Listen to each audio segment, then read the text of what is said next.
Located between the Arabian Sea and the Bay of Bengal, the Southern Asia Division is a unique region known for its snowy mountains, beautiful islands, and highly populated cities.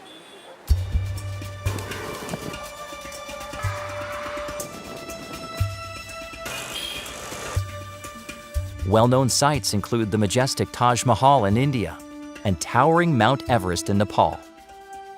The Southern Asia Division is made up of 4 countries: India, Nepal, Bhutan, and the Maldives. There are 1,300,000,000 people living in this division. In India alone, there are more than 22 major languages and more than 700 dialects. Reaching so many different people groups, cultures, languages, and dialects is a challenge. But despite these difficulties, local global mission pioneers are answering God's call. Although the Adventist message arrived in India more than 100 years ago, the Adventist Church has grown gradually here.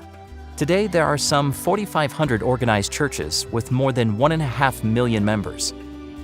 Although the membership appears large, there is only one Seventh-day Adventist for every 865 people. This represents 0.13% of the total population. Small villages and snowy mountains are common features of Nepal and Bhutan. Reaching people in these mountain ranges can be difficult. Despite the challenges, the Adventist Church is growing. Together, Nepal and Bhutan have 34 churches and about 10,000 members in a territory with more than 29 million people.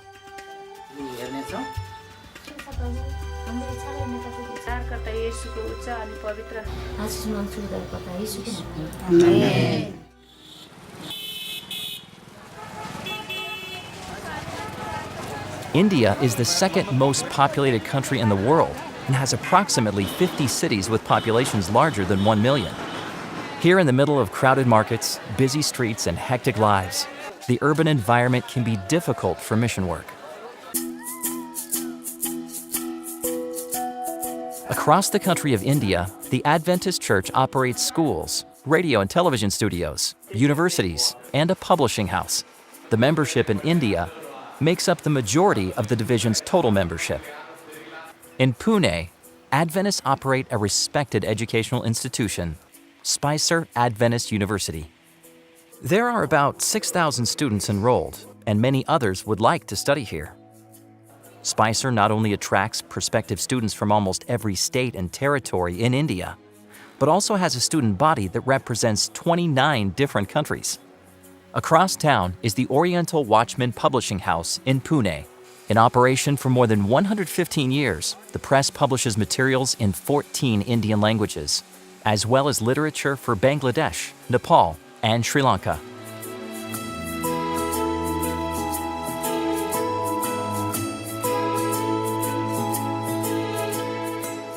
Throughout its history, this publishing house has been a valuable missionary tool, providing literature for the various people groups. In southern India, the coastal city of Chennai is home to Hope Channel India, part of a global network of television studios. This studio produces programs in 7 Indian languages, thanks to the efforts of a team of dedicated, faithful workers who are sending a message of hope in Jesus.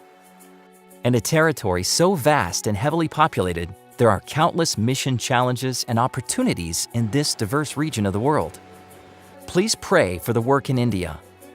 Please ask God what you can do to help reach this challenging region.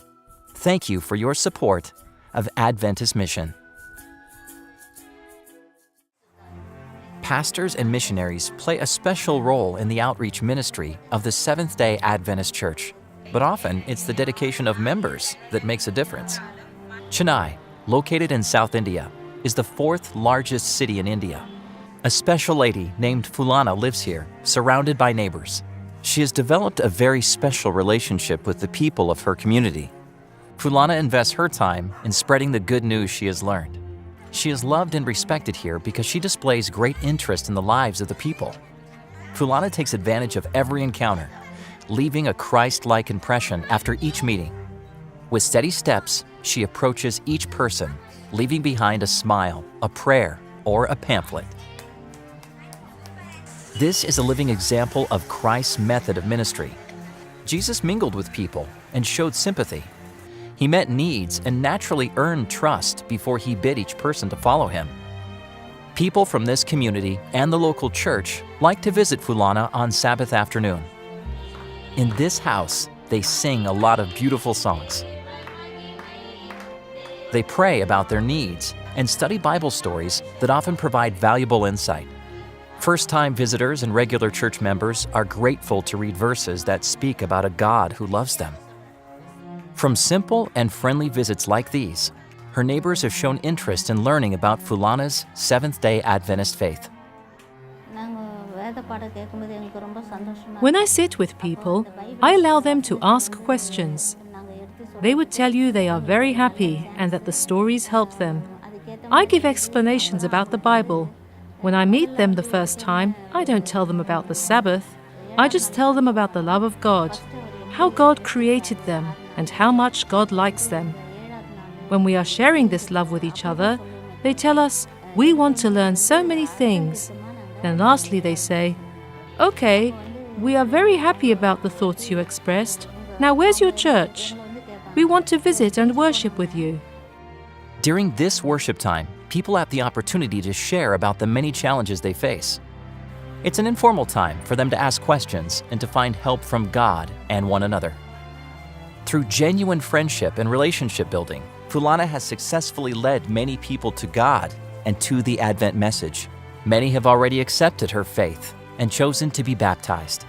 At the moment, she is sharing with 9 other people. Please pray for Fulana. Pray for strength and tact as she continues to share Jesus' love in a practical manner. Fulana hopes that many people in Chennai, India, will find hope and healing through the gospel. Thank you for your prayers and support of Adventist Mission.